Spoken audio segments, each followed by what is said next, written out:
Hello and welcome to today's session of our CUDA mode reading group. We're reading the Programming Massively Parallel Processors book, and today we're reviewing chapters 4 and 5 in the material. So what's covered there is the compute and memory basics. Remember that we want to go fast on the GPUs, and for that we have to kind of dive a bit into how they're doing it. I'm Tom Wieman. I'm with LearnApparat, the blog, and I run my own small consulting company, but actually next week I'm starting at Lighting AI. My good friends there. Okay, so the first thing to look at is the compute architecture and the scheduling. We saw that you had like threads and blocks in the last two sessions already, and you know that by now. But how does that relate to how things actually run on the GPU, and what do we have to know to keep the GPU busy? So the first thing here is that in contrast to the CPU, where you have like lots of things in a CPU core, a fetch decoder unit and all that, and then there's an arithmetic logic unit, a single one per core, or more or less a single one. In contrast to that, on the right, you see the streaming multiprocessor, or actually this is about 1/4 of it, a compute unit or a computational unit in here. It has many arithmetic logical units, and it has some bit of context for each of them, but there's a lot of shared context. And so each of these will run one thread, and so this will be the thread information, but then there will be a lot of shared information, and in particular fetching and decoding the commands will be jointly for a group of threads. Originally, this shared part included the program counter as well, that tells the GPU like what's next to compute. Now each has one, and this is one of the sources where the book is a bit outdated if you have the more recent GPUs, Volta and following as a model. Okay, so this is how the book pictures the GPU with its multiple streaming multiprocessors. If we look at a real GPU from today, so my GPU is a RTX 3090, or one of them. This has 82 streaming multiprocessors. You see them on here. And all these are more or less independent, the streaming multiprocessors, but we have lots of them.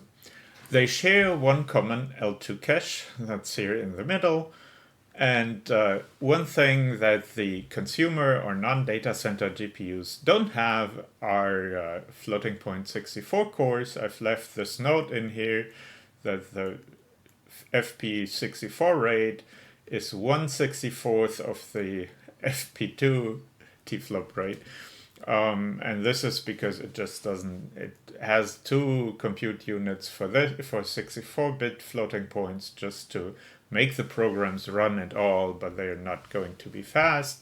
And of course, Andreas noticed this when you use 64-bit floats as constants per accident, then some of your computation will be in the 64-bit regime, and this will be slow. Okay, so let's look at one of those 82 streaming multiprocessors. It's pictured here, and I took this from the white paper that I'm linking in the last slide. It looks like this. It has 4 units if you want, so 4 parts here, and each of these parts has its own register file and its own scheduling and dispatch unit for 32 threads per clock. And then it has the compute units, and you see that it has 32 FP32 units, and half of them can do int32, actually. And then it has the tensor core units, but we're not going to look at that today in great detail. So when you run a kernel, you define the block and how many threads are in a block, and you define the grid layout, how many blocks there are. And so each thread block is assigned to one of these streaming multiprocessors, one of the 82. And so we don't have any control which block will go where.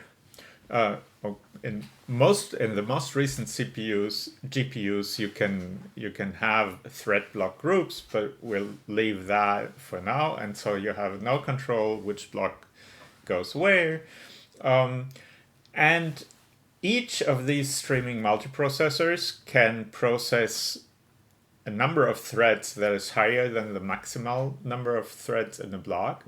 That means that several blocks can be assigned to the same streaming multiprocessor at once if all the other resource limits are kept under control. So, for example, for the RTX 3090, you have a maximum of 1536 threads assignable to the streaming multiprocessor. So ideally, our block size would divide this number. So a block size of 256 or 512 is probably better than a block size of 1024 threads.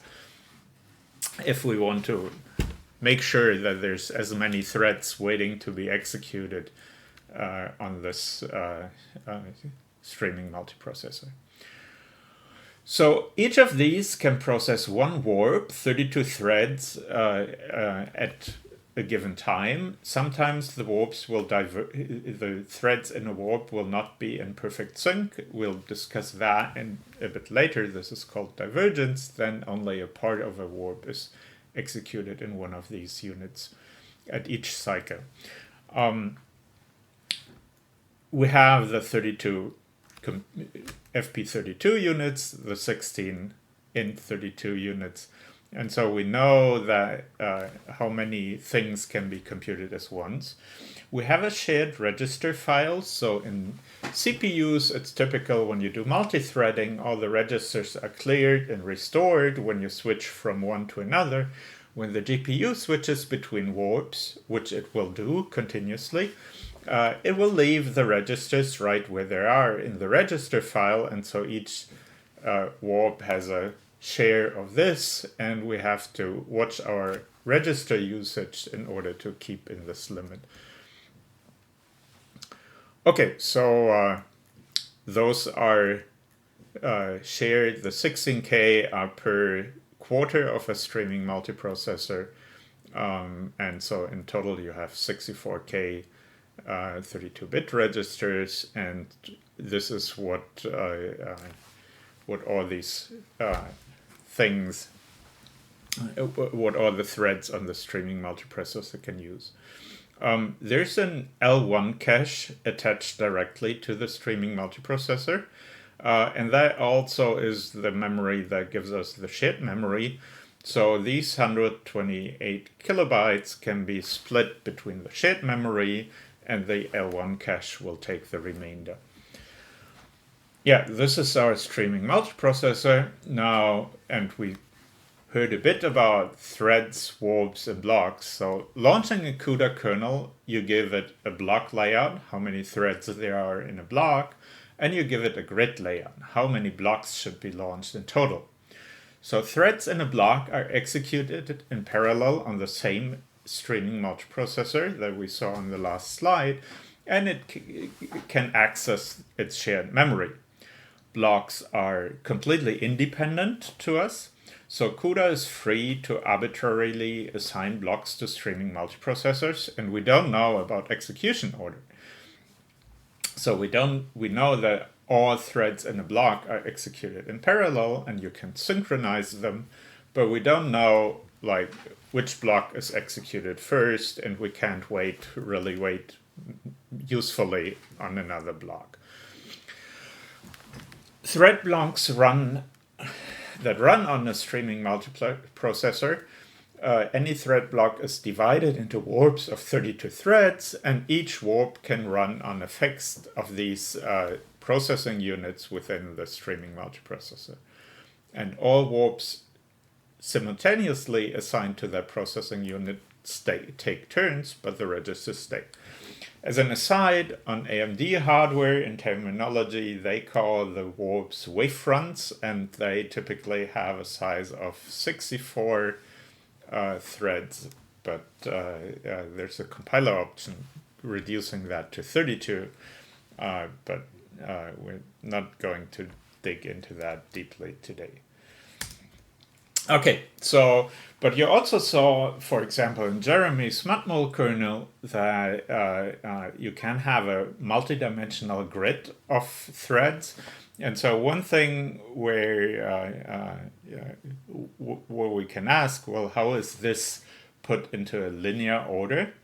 And so what happens is that they're just enumerated with the thread idx.x being the fastest moving dimension and the other ones being slower.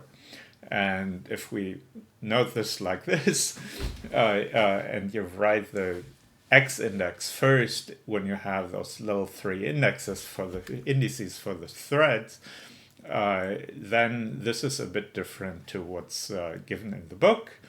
But so actually you can, you don't have to believe me here, you can try this out. And because I wrote this last, it's right at the bottom. I wrote a little kernel here that uses shuffle instructions to show for a given thread, and I launch a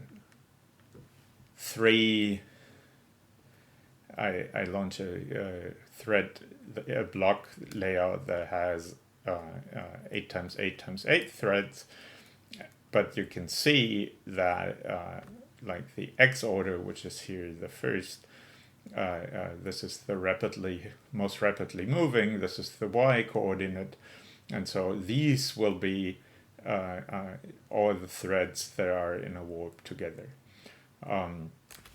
Always good to check those assumptions when you read something in a book, or I'm telling you something that you don't believe. Try to experiment with it and see if that's actually true.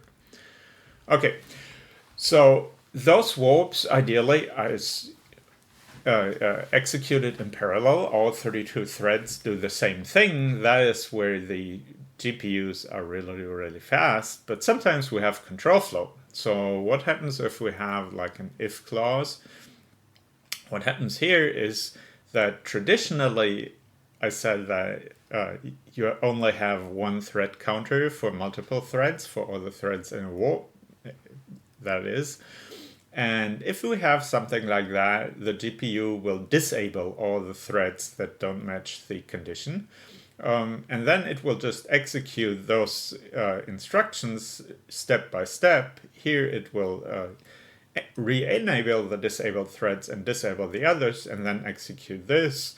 And then finally we reach the end of the if, and there it's they are reconverging. And you can see this here in this diagram that I took from an NVIDIA blog post that I'm also linking.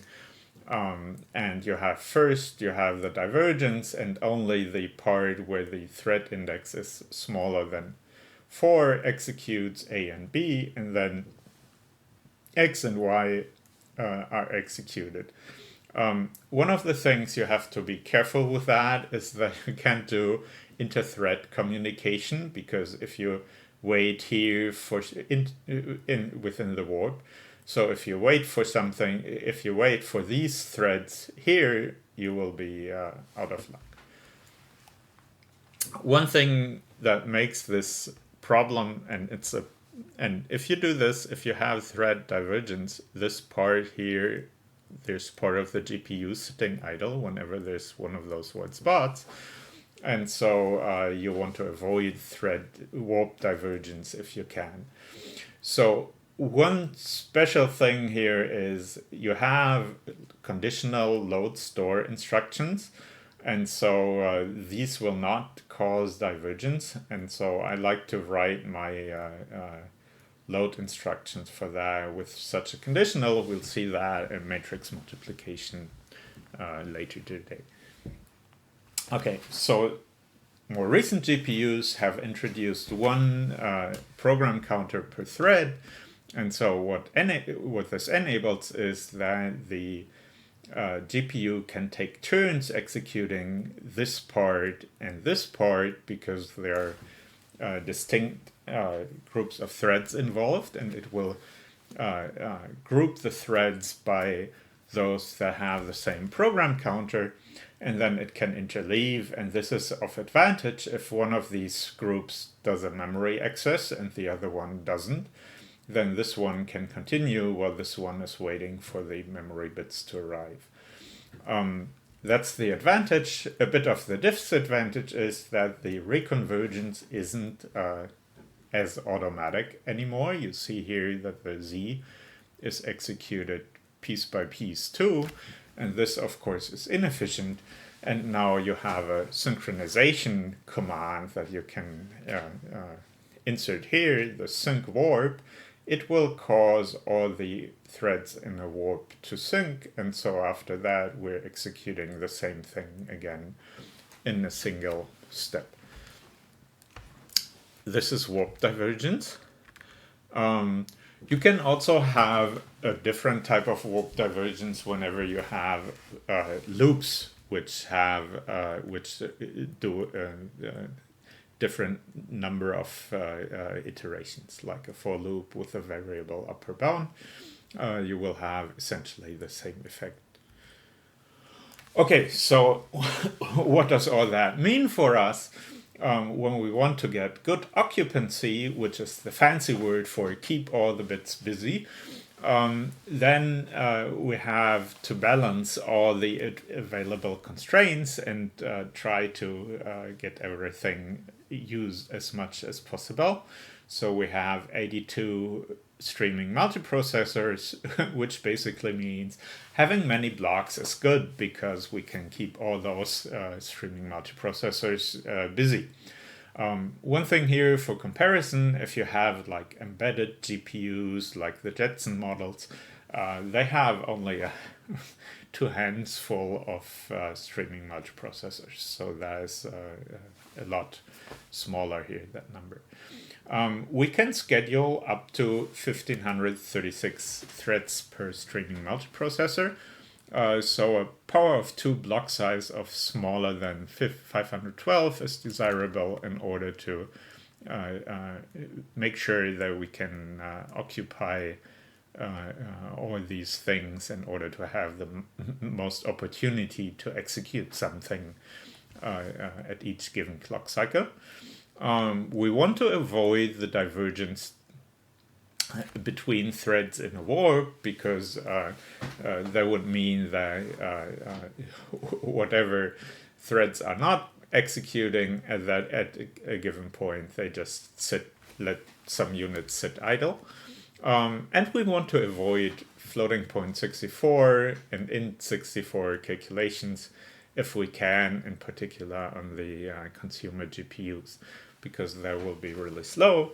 I'm always insisting on this int64 as well, because I got burned there once when I ported the PyTorch batch-norm kernels from the old Torch scheme to the new PyTorch one. I accidentally switched the indexing to 64 bits and then spent a lot of time asking myself why the new kernel was slower. Then I figured out all sorts of optimizations before I hit the right one, and so now the batch-norm kernel in PyTorch is reasonably fast, which is a good result, I guess. We have the shared memory and register files. If we use a lot of shared memory or a huge number of registers in our threads, this limits the number of scheduled threads on a streaming multiprocessor. Related to this, we can also use launch bounds to advise the compiler of the number of threads we are going to call it with. But but then registers builds make things slow because it will go from registers to much slower local memory to store the variables.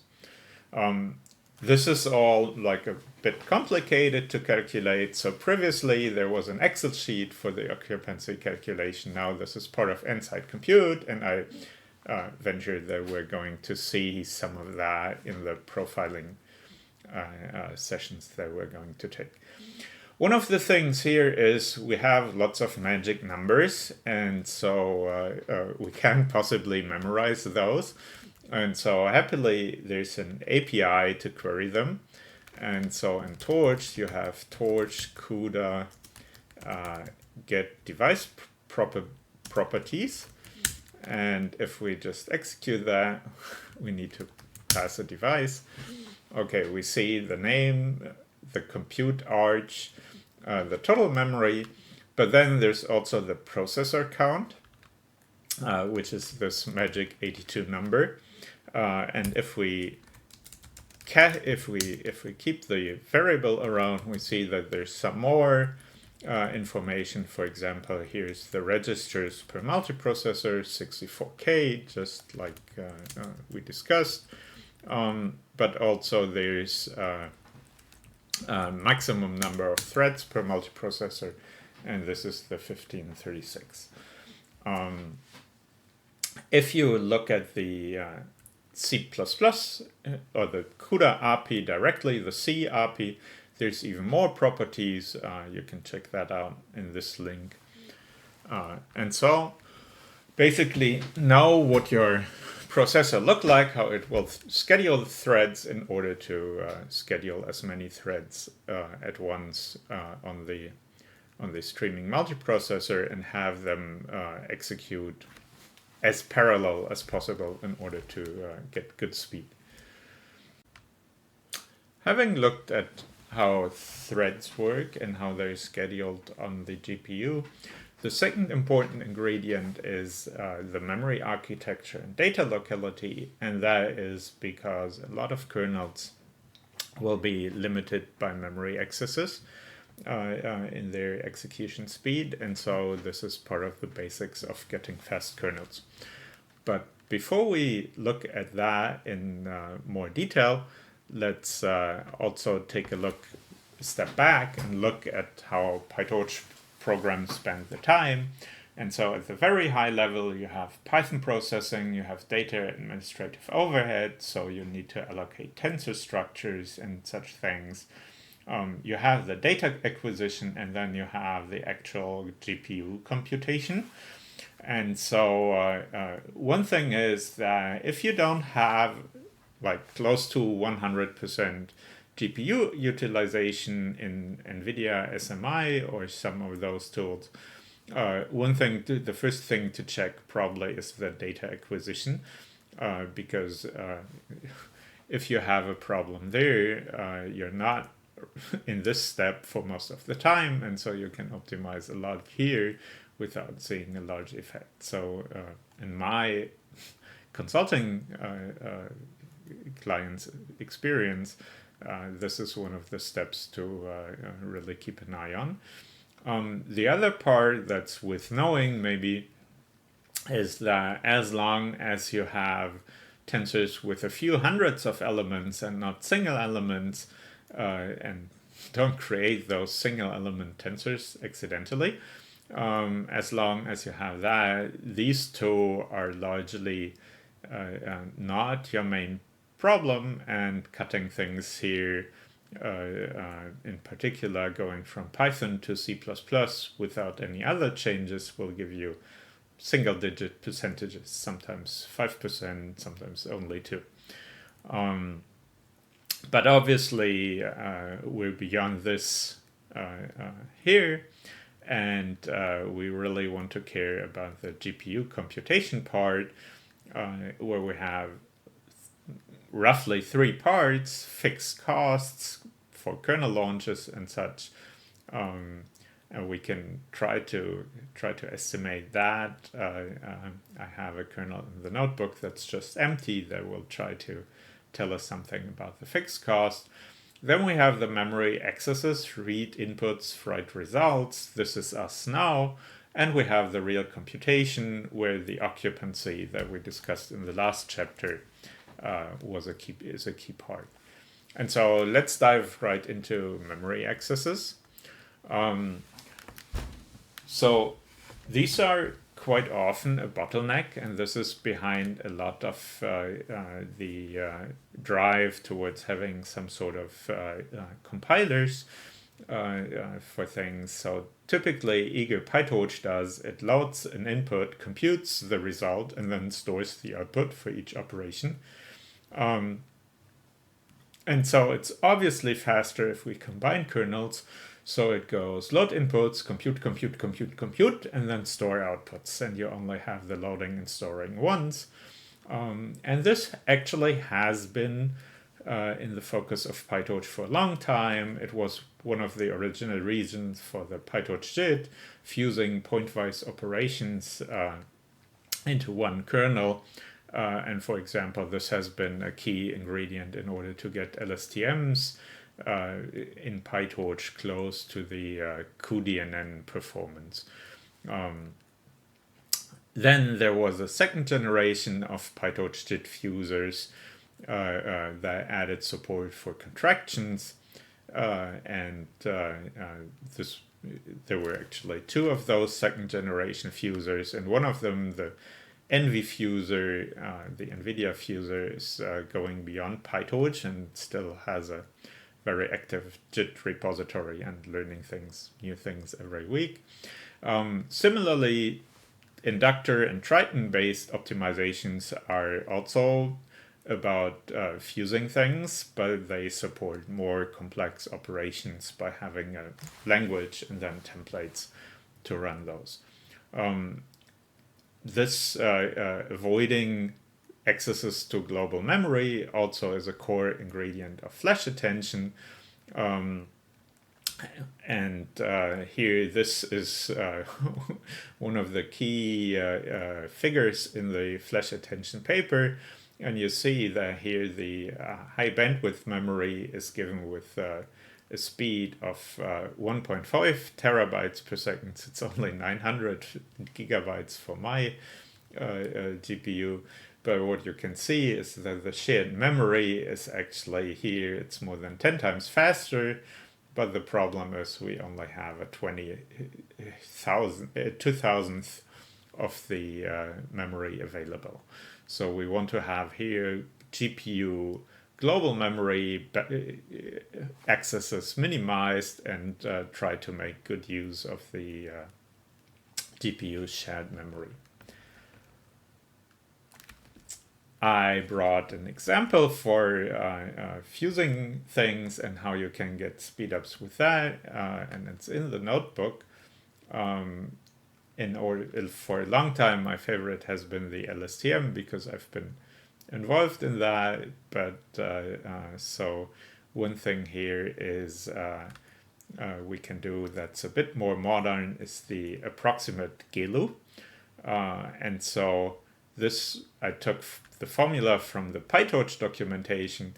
There's usually the GELU is defined in terms of having the normal distributions, cumulative distribution function here, and so here's a clever approximation with the 10H function, and so we can define this in PyTorch. And we can run it, and we see that it's a lot slower than the PyTorch implementation. Here, the PyTorch implementation comes in at the native implementation comes in at 60, around 60 microseconds, while our own implementation is about 8 times. 7 to 8 times slower than that. And so what happens here is, we have lots of individual operations. So here it will compute the power of x to the third, then it will multiply and store the result, read x, store the result, then it will multiply with this constant, store the result, it will load the value in order to add x, and then you have a lot of loading and storing. If we want to, we can use the PyTorch profiler to show us all the kernels that gets executed. So torch profile as prof, and then we just run the timeit for it, and just to execute it a bit. And I don't think we need the torch CUDA synchronize, and then we can print the key. Oh, let's run it first in order to get the object and have the auto-completion. Okay, so now we can have the key averages and the table for that, and if we print that, it will tell us a bit about what it did here. Now it will do the profiling again. And so the solution obviously here is to, and you see here that we see lots of vectorized element kernels, and if I didn't have a small screen, it would show in more detail what this actually is. But just by the number of different kernels that get executed, you have these will be all pointwise operations. And you see that it just executes a huge number of kernels. If you have the number of calls, here is 7,000 of each of these. This one will be called even 3 times as many, so it's an addition or multiplication or something like that. We see there's a lot of separate functions that are called, and all these read inputs and write outputs. So if we combine this into a single kernel, it's not that difficult. We just write out the formula in C++, and of course, after Andreas reminded us, we use floating points here with the f. And so if we run this kernel, and the calling is basically the same as Jeremy did, I do like to split out the out in order to not measure the memory allocation as part of my timing. And now we can see that it's giving the same results up to numerical accuracy. It's a tad faster than the implementation in PyTorch. This might be just because we save some of the overhead that PyTorch incurs for its dispatching. Okay, so this is this. We can combine things into a single kernel in order to make things faster than executing separate kernels. Some of you might wonder about this up to numerical accuracy. And so Andreas asked me to also show this. And so the effect is that if you add numbers, then it depends on the order in which you add them. If you add floating point numbers, so if I add 1 to the -8 to a floating point number, this will still show. But if I do this with a really small number, we will be at 1.0, and this is really 1.0. And so this here will give you a result of 0, but if I reorder this computation, I will suddenly see a positive number. And so in this sense, you can't change the order. Many people say it's not commutative, but actually 2 numbers you can exchange. It's just when you have multiple of them, and this is because it's not associative. So this will give you 0. If you combine the 2 large terms first, you have the small number. And this is at the root of all these numerical accuracy things. The typical thing here for single precision numbers, 32-bit floating point is 1 to the 10 to the -7 or -8 maybe relative accuracy. And for floating point 64, this will be quite a bit larger. You saw here that I needed to go further, and we might try, this is like, yeah, no, this gives me the right result, but here this still works. This also still works, but you can find the limit here, right? So this is what's always up to numerical accuracy, but we're not worried about that now. Okay, so less storing and reading is good. The other question we may have is, well, how fast can our things actually go? And if you're on the Discord channel and hang out there, you see that there's people trying to get the fastest version of this little RGB to gray kernel. And we might consider, well, how fast can it actually go? So let's look at what it does for each pixel. It loads 3 bytes, R, G, and B. It computes the index, and this takes 1 multiplication and 1 addition in 32-bit integers. And then it computes, and we remember that if you do this for each thread, it will actually need to do these in series, because it only has 16 integer units where we have 32 threads in a warp. And so we have to compute 5 operations of floating point, 3 multiplications, 2 additions, ideally in 32-bit, plus we have to do the data conversion. And then we store 1 byte.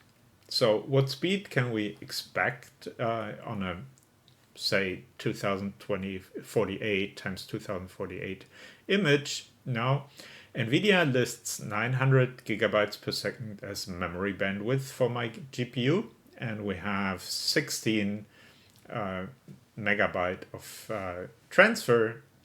So if we compute this, we get around 18 microseconds spent on that if we have the ideal access pattern, and this is jokingly called the speed of light because it's the theoretical limit for the speed. And then we have the compute, we have the specifications of 35.6 FP32 teraflops, 16.8 in 32 teraflops, so this might take about 2 microseconds.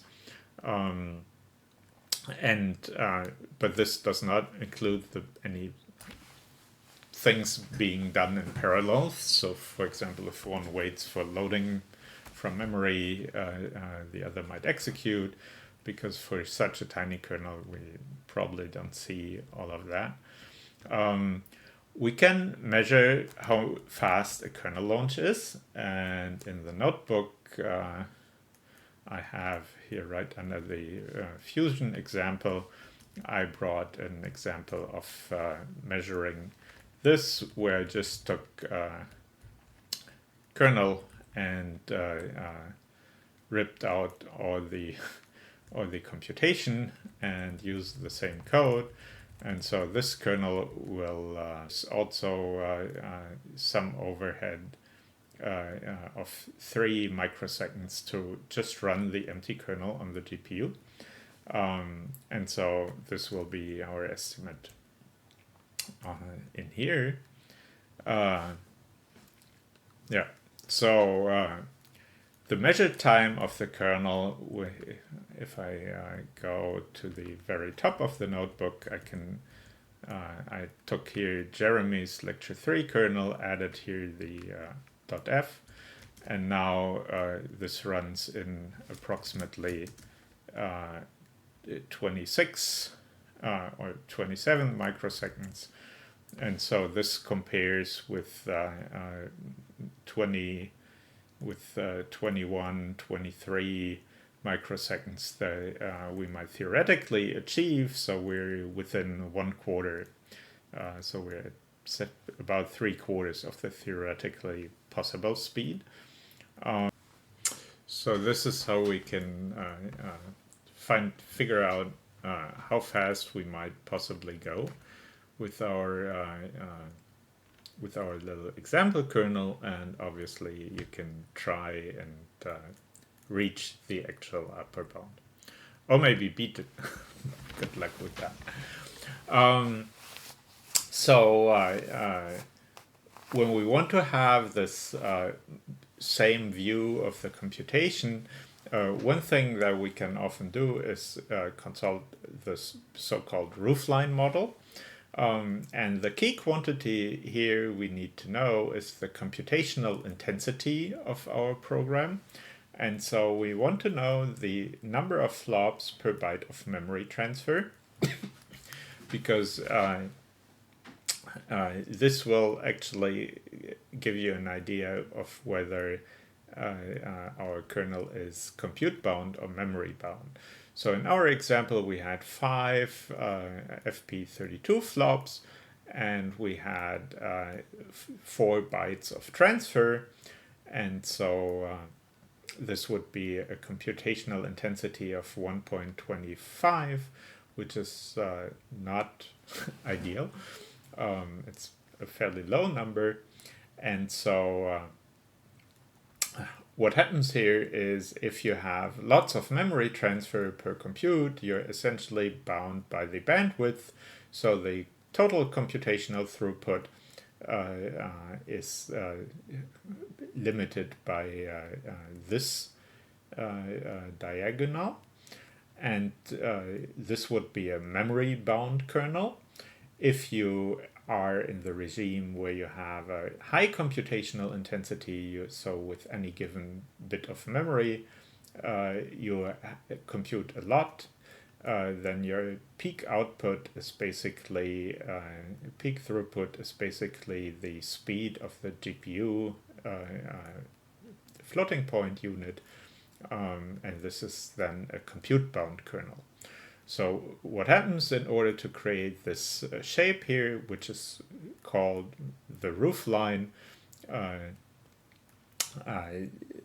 is that you actually don't have a plus between the memory transfer and the compute, but because if you can hide the memory transfer latency, if other warps on the same streaming multiprocessor can compute, well, one warp is waiting for memory data to arrive, or for data to arrive from memory. This plus we had previously becomes a max, and then you have the speed will be a minimum, and so you get this roofline model here. Okay, so we saw global memory, which is the GPU memory if you want. Obviously, our computation mainly used registers. There also is local memory. And then there's the per block shared memory, which we use a lot in the following, which is the fast thing in the little pyramid. And then there's constant memory. And so this will be implicitly used, for example, for the kernel launch parameters. Okay, and you can access all of these. Typically, if you don't do anything, the local variables will be in register memory unless they're arrays when they're put into local memory. And then you have the shared memory declared with a dunder shared specifier modifier, and then the global memory is what you typically have when you pass a pointer to GPU memory, but you also might declare it in your program if you want a global variable, not so often. And then there's the constant memory, though you can also explicitly declare, but the main use is to transfer kernel launch parameters. Okay, so we saw that. How do we use the shared memory actually? And so one way that's very prominent is tiling, and it also plays a role in the flash attention and in convolutions, but we look at it in the matmul. So Jeremy had the matmul example for rectangular shapes in the last session. We're now going to look at square shapes, and so we have n times n matrices, and so in his terminology, n, m, and k will all be n here. And so each of the n square outputs that our result matrix has, the entries of our result matrix, it uses 2n inputs. And this means that every input is used n times, and naively, and the simple kernel does that, it reads it n times from the main memory, and this is kind of inefficient. So the idea here is of tiling is to read these parameters once and put them into shared memory, and then try to reuse the same value read from the global memory. And we'll see that we don't manage to get this down to 1, but we can reduce this by a factor. And so how do we do that? Well, if you look at the matrix multiplication, you can actually look at it at it in a blockwise fashion. So if we imagine for a while that we have a tile size that divides the matrix size, then we can write the matrix multiplication as a tile formula, and actually it's the same formula as for elements of a matrix, but you always have blocks. And so the multiplication will be a matrix multiplication between the blocks, and the addition will be an element-wise addition.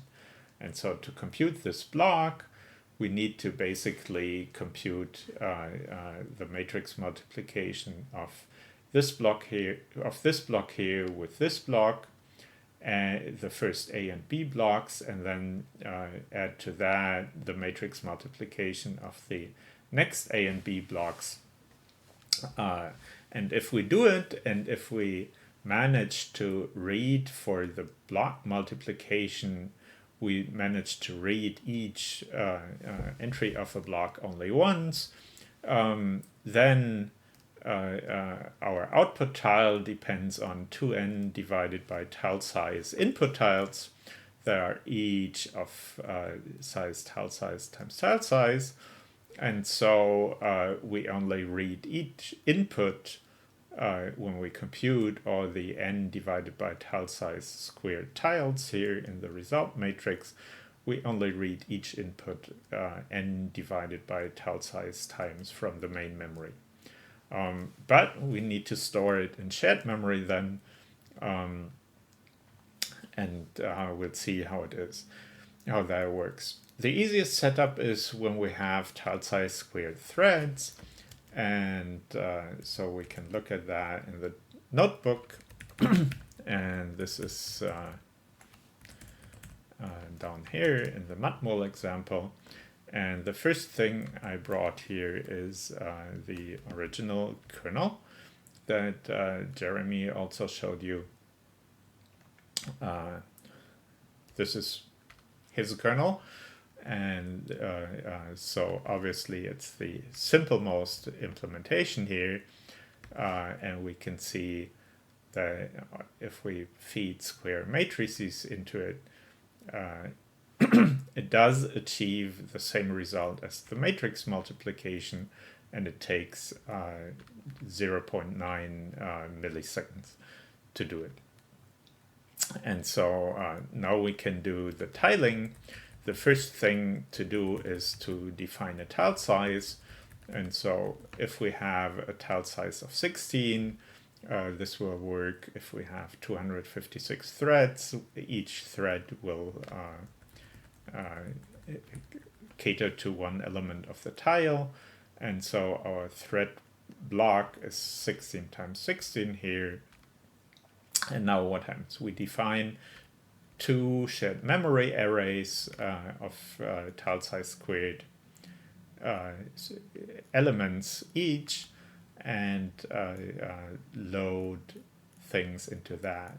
We need two indices, two sets of indices here, the indices into the tile and the global indices. And then we have a loop over the tiles, and then for each tile here we read the memory, the global memory, and the important bit here is that the column always is the fastest moving thing, and we'll hear about why this is important in the next session when we talk about coalesced memory access. And so after reading one of those tiles, we can just do the matrix multiplication within a tile, and then loop over all the tiles in order to compute the result, which we then store as the output. And so here we need to do the thread synchronization in order to avoid if one of these threads already got their result, that it'll skip ahead and use a result that's not yet there, because each thread here reads one value, it writes one value into the shared memory, and then we need to use, or two of them, one n and one m, and then we use all of them here. So it's important to synchronize the threads in order for all memory to be available, all the values to be available in memory. We also need to synchronize threads here. This is important. And why? Well, yeah, we don't want threads to go and load the next value while other threads still are working on this computation. So this is the tiled example. If we want to have matrices that are not, where the size is not a multiple of the tile size, we need padding, and what we do basically is we fill the non-existent bits with zeros, and we do this and complete the entire tile. And this gives us a slightly more complicated formula here, because we essentially always ask, well, is the index still within the matrix? If so, we load the value. This is the same as here at the bottom. And if not, we just set it to 0. And but with this setup, we cannot just exit here. But other than that, it's basically the same thing. And if we run this, we see that it's a bit faster than the naive version. We had 900 something microseconds for the simple version, and now for the tiled version this will be smaller, and we've reduced the number of times each value is read from memory by a factor of 16, because that is our tile size in each dimension. And so after the timing completes, we can also check that it works for non-square matrices. So we recover the generality of the algorithm, and this will be also again up to numerical accuracy. So we went from 900 to 700 microseconds. So that's about a quarter faster, which is not too bad. Okay, so now we have seen tiling and we got a good speed up of that. Later we will consider how much work to do per thread, called thread coarsening, that would allow us to increase the tile size further. But this is in the next session. Okay, so now if you want to take this to the next level, one fun exercise would be, and I thought that might be a neat live coding session, try to implement the original Flash attention from scratch based on the pseudocode. And there also the blocking of the 3 inputs and the output is one of the key things to then combine all in one kernel. Okay, so conclusions here. Our key takeaways is we've seen how the GPU organizes the computation in threads, warps, and blocks, and kind of what hardware units do the actual computation. And we want to use as much of the hardware as possible. So we want good occupancy. And to achieve this, we want to balance all the limitations so there isn't a single bottleneck. We also want to avoid thread divergence. We've seen the roofline model and the theoretical maximum speed that we can achieve. And the other takeaway was try to not read and write too much from and to global memory. And in the next chapter, we can see how to organize read and write so they are all consecutive and aligned to global memory location, so we have coalesced memory access. And we'll see a lot about how this works in detail. Thanks so far, and see you next time.